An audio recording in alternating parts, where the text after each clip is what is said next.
Welcome back to Martin's Vinyl. Me and the missus are on the way to Bristol to go record hunting. It's our 12th year wedding anniversary, and she's spoiling me by taking me back to Bristol. I went to Bristol early in the year to go to a record fair, but when we were there was a lot of other record stores and record markets and stuff that I couldn't go to because I spent all my money at the record fair. So she's treating me.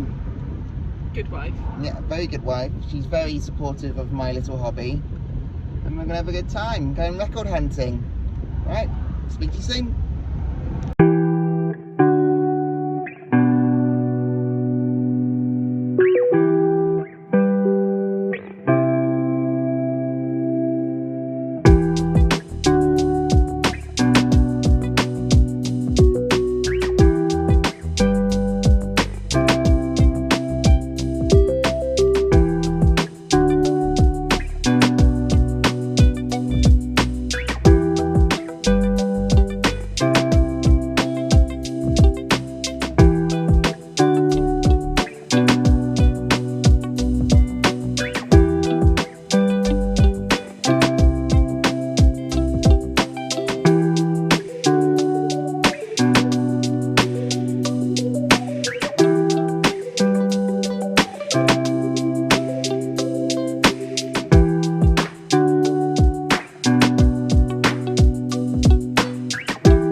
me and my wife had a fantastic weekend in Bristol. We really enjoyed ourselves. My wife in particular thoroughly enjoyed being dragged around every record store that I could find. She really, really, really enjoyed herself.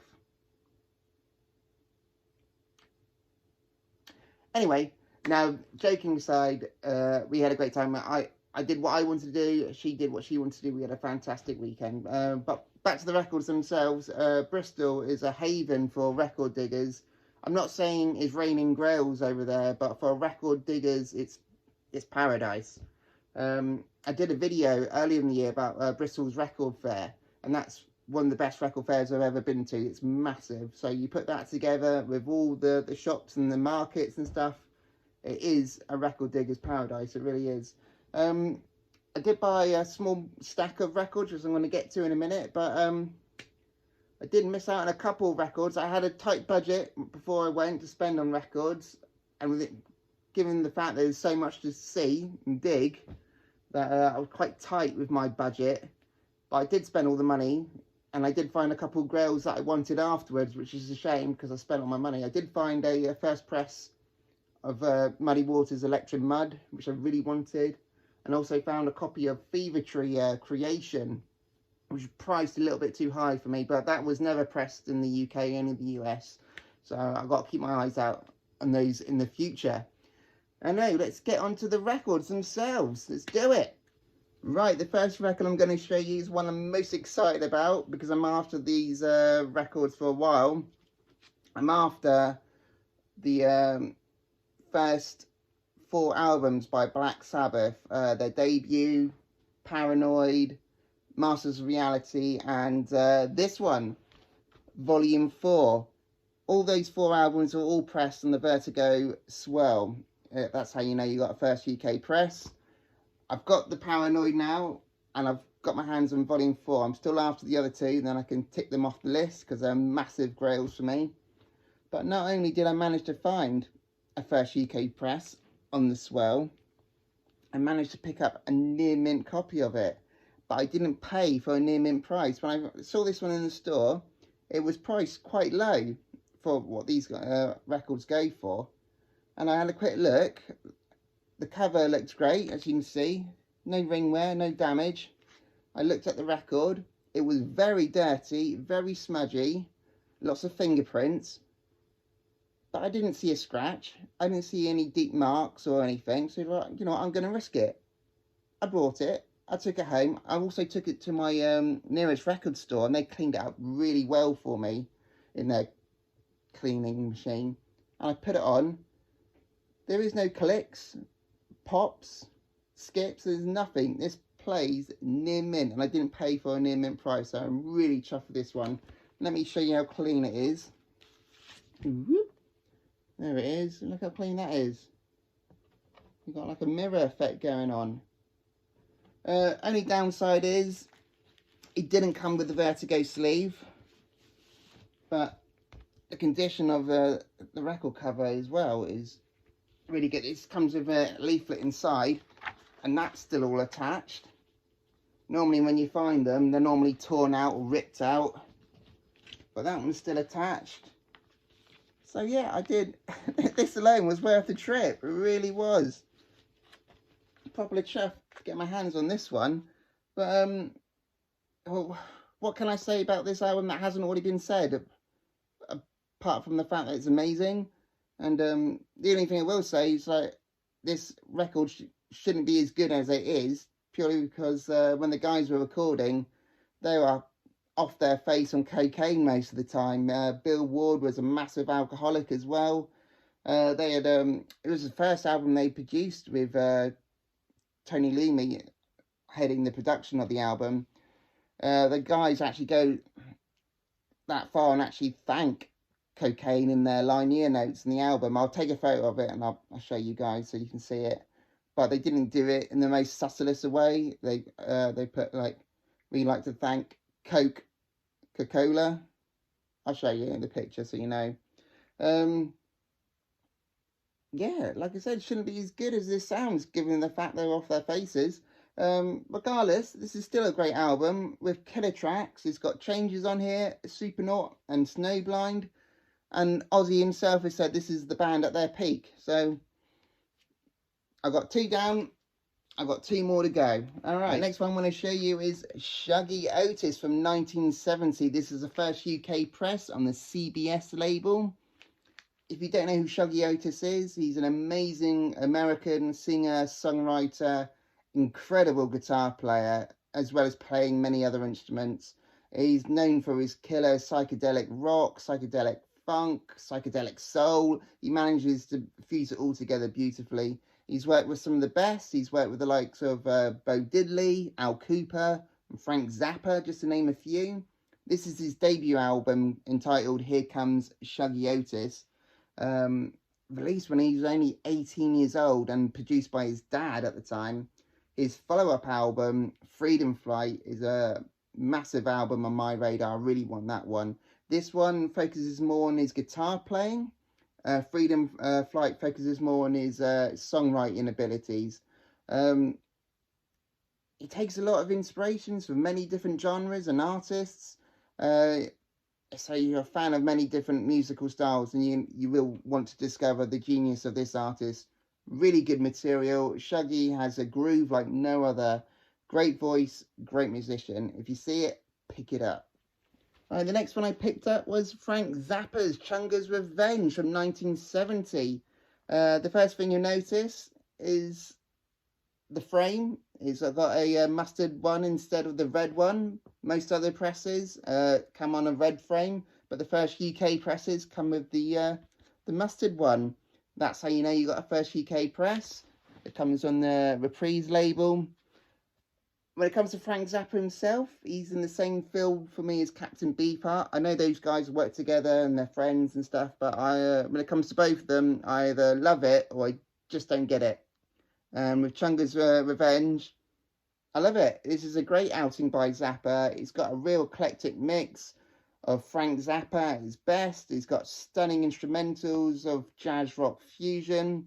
Tracks to check out are Transylvania Boogie, Road Ladies, and 20 Small Cigars. This one came out a few years after Hot Rats, so if you like the Hot Rats, then you should definitely give this one a listen. The next one I picked up was Shocking Blue at Home from 1969. With this record, this one ticked a lot of boxes for me. I'm getting quite particular now in my record collecting about what I actually buy, because my budget's getting a lot tighter than it used to. For me, he's got to tick 2 boxes out of the 3. One of the boxes is it's got to be in good condition, a VG plus at least, if I'm going to pick it up. The next one is it's got to be a first press. And the next box is a bit weird, but for example, if the band was from America, then I want the American pressing. If the band was from England, then I want the UK pressing. With this band, this is a band from Holland, so I've got the Dutch pressing, which is on the Pink Elephant label. Let me show you. It's super clean, sounds really good, and that's how you know you got a first Dutch press.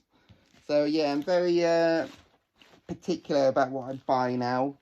But anyway, back to the album itself. Many remember them from their mega hit Venus that was used in that advert, but there's so much more than that one track. Although Venus was huge, they never really achieved much more commercial success. They only made a couple of albums after this one, but within a few years they kind of diluted and separated mid-70s. Why they weren't more successful will remain a mystery to me, because they had a great image and a great sound. If you like the song Venus, then you like the rest of the album. It's really good. The only thing is, with the first Dutch press, it doesn't have the track Venus on it. You get that late when they toured America. That's when you find the Dutch song on there. And yeah, really good psychedelic pop rock with more blues rock leanings. Anyway, really good band. Check them out if you haven't heard of them. Right guys, the last record I'm going to show you, I'm going to leave you with, is actually something that I hardly ever do, and I've picked up a brand new album from this year. The record I picked up is Greta Van Fleet's new album, Starcatcher. on the record store exclusive pink glittery vinyl. Big fan of Greta Van Fleet, I really am. They're about 3-4 albums in, and I'm afraid they're kind of stuck in the sameness of sound and delivery. The songs sound very much the same, and it's hard to tell the difference between each track. The band themselves are still going for the fantasy, mystical, haunting style and look. Their next album needs to be more rocking. Like I said, they're 3-4 albums in, and I don't think they've done their masterpiece yet. Oh god, this band is really starting to confuse me. I love listening to them, yet I'm not in love with their individual songs. I don't know why, but I think I'm waiting with high expectations for that one big album from them. I think these the guys, the band, need to find a new producer. I honestly believe they have it in them to make a great album, but it just needs to be tapped. Anyway, not going to go on much else. Thank you very much for exploring Bristol with me. Thank you very much if you stuck around and saw the records that I brought. Please don't forget to like and subscribe, because I got more videos in the pipe work. I'll speak to you all very soon. Thank you very much.